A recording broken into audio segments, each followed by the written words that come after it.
श्री रंगनाथ भगवान जो श्रीरंगम में विराजमान हैं, ये राम जी के इष्ट हैं। ये अयोध्या से आए हैं ठाकुर जी। यहां पर देवताओं के सेव्य ठाकुर जी थे रंगनाथ भगवान। सब लोग ध्यान से सुनिए। देवता इनकी पूजा करते थे। तब दशरथ जी ने किसी देवासुर संग्राम में देवताओं का साथ दिया, तो देवताओं ने प्रशंसा करके कहा, दशरथ जी आप चाहो तो कुछ मांग लीजिए। तो दशरथ जी ने कहा, देना चाहते तो एक ही वस्तु दीजिए। बोले क्या? आपके सेव्य ठाकुर जी हमको दे दो। तब श्री रंगनाथ भगवान देवताओं ने दशरथ जी को दिए और वही अयोध्या में विराजमान हो गए। जब लंका पर विजय करके, रावण के ऊपर विजय करके राम जी वापस लौट करके गए, तो विभीषण जी जब राज्याभिषेक में आए तो भगवान विभीषण से प्रसन्न होकर बोले, विभीषण कुछ मांगो, क्या चाहिए?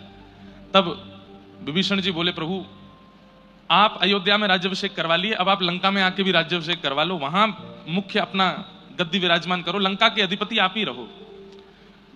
ठाकुर जी बोले, हम अयोध्या छोड़ करके तो नहीं जाएंगे। तो बोले, फिर मैं आपके दर्शन के बिना रह नहीं पाऊंगा, नित्य आपका दर्शन हो ऐसी कोई विधा दे दो। तब दृष्टि पड़ी रंगनाथ भगवान पर, तो विभीषण जी ने कहा, इनको हमें दे दो, ये आप जैसे ही हैं। ठाकुर जी बोले, ये हमारे सेव्य ठाकुर जी हैं, घर के ठाकुर जी हैं। बोले, नहीं नाथ अब यही दे दो। तब भगवान ने कहा, ठीक है इनको ले जाओ। रंगनाथ भगवान को लेकर के जैसे विभीषण दक्षिण लंका में जा रहा था, किसी समय कावेरी मैया को भगवान ने वरदान दिया था कि हम गंगा के तट पर विराज गए, यमुना के तट पर विराज गए, सरजू जी के तट पर आ गए। कावेरी ने कहा, मेरे तट पर कब आओगे? तब भगवान ने कहा, एक समय आएगा हम तुम्हारे तट पर आएंगे।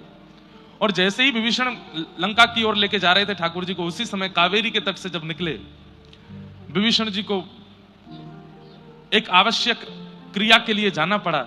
ठाकुर जी को जैसे ही विराजमान किया, लौट करके आए तो ठाकुर जी फिर वहां से उठे नहीं और कहे, विभीषण अब हम यहीं रहेंगे। बोले कि मैं दर्शन कैसे करूंगा? बोले, चिंता नहीं करो, हमारा जो मुख है वो दक्षिण की ओर है, लंका की ओर है। जब जब तुम अपने लंका में अपने अंतःपुर से दर्शन करोगे तो हमारे शिखर का दर्शन हुआ करेगा। इसलिए दक्षिण भारत में सबसे ऊंचा गौपुरम जो है वो श्री रंगनाथ भगवान का है। रंगम, श्री रंगम।